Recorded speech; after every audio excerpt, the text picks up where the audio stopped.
मी शहर पोलीस स्टेशनमध्ये फिरायला काय झालं? मी महावीर हुकुमचंद कोठारी काय बीड शहर पोलीस स्टेशनला याबद्दल कंप्लेंट दिली. मी गणेश शिराळे यांच्याकडून पैसे घेतले होते. काय त्याचे पैसे मी वारंवार देत गेलो.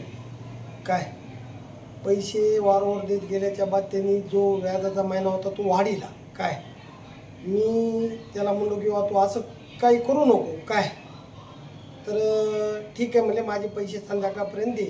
संध्याकाळपर्यंत मी त्याला पैसे देऊ शकलो नाही. मी रस्त्याने हिना पेट्रोल पंपावर चाललो असता काय अज्ञात तीन व्यक्ती त्याच्यासोबत आले. काय त्यांनी मला दिसल्या क्षणी काय मारहाणला सुरुवात केली. बेदम मारहाण केल्याच्या बाद त्यांनी मला गाडीवर टाकून नेऊन त्यांच्या रानामध्ये नेऊन त्यांचा मारण्याचा प्लॅन होता. काय पण मी गाडीला लाथ मारून गाडी पाडली आणि मी जालना रोडच्या दिशेने पळालो. आता काय मागणी असेल तुमचं? नेमकं काय झालं होतं म्हणजे काय? साहेब, त्यांच्यावर पहिले 5-7 गुन्हे आहेत. ते गुंड प्रवृत्तीचे लोक आहेत. काय त्यांच्या नादाला मी मारोडी माणूस असल्यामुळे मी त्यांच्या नादी लागू शकत नाही. मला पोलीस प्रशासनच हे सगळं सहकार्य करते. काय त्यांनी माझ्यावर बऱ्याचशा जणांकडून दबाव आणला. काय मी त्या दबावाला भिलो नाही. काय मी माझा गुन्हा दाखल केला. काय गुन्हा दाखल केल्याच्या बाद त्यांनी मला पहिले सांगितलं तू गुन्हा दाखल करू नको, आणि तुझ्यावर असे गंभीर स्वरूपाचे गुन्हे टाकून काय तुझ्या मागं मनुष्यबळ नाही, तू कसा पोलीस स्टेशनमधून बाहेर निश्चित जेलमधून ते आम्ही तुझ्याकडे बघू.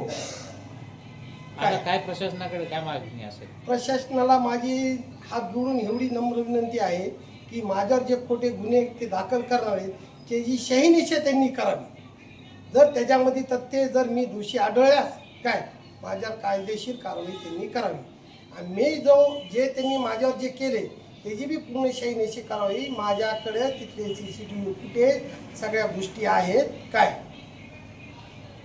त्यांच्यापासून माझ्या जीवाला, माझ्या परिवाराला, माझा मुलगा, दोन्ही मुलं रोडनी एकटे चलतेत. माझे 3 दिवस झाले मुली ट्युशनला जात नाही. त्या घाबरलेल्या मनस्थितीत आहेत.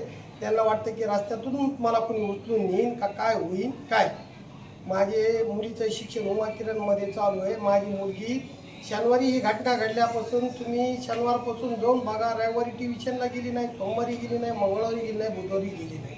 काय माझ्या मुलाचं फ्युचर ह्यांच्यामुळं धोक्यात येत आहे. काय त्याचं असं म्हणणं आलं की मी सत्तेमध्ये आहे, शिवसेनेचा युवा सेनेचा जिल्हा प्रमुख आहे, माझं वर कुणी काही करू शकत नाही, श्रीकांत शिंदे माझा एका फोनवर काही करू शकतो. काय असं त्यांचं म्हणणं आहे.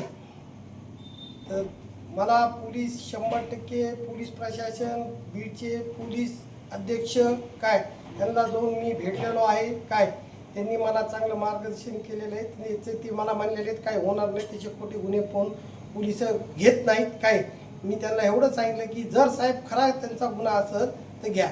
ज्या माणसाची माझी ओळखच नाही, ज्या मुलाचा माझ्या मुलाशी काही संबंध नाही, त्याचा माझा कवा फोन झाला नाही, त्याला मी ओळखीत नाही, तसे माणसं त्यांनी माझ्या अंगावर घालून गुन्हा नोंदवून द्यायचे प्रयत्न चालू आहेत त्यांचे. काय मी मारुडी माणूस आहे, मी काय त्यांच्या वाटेत जाऊ शकत नाही.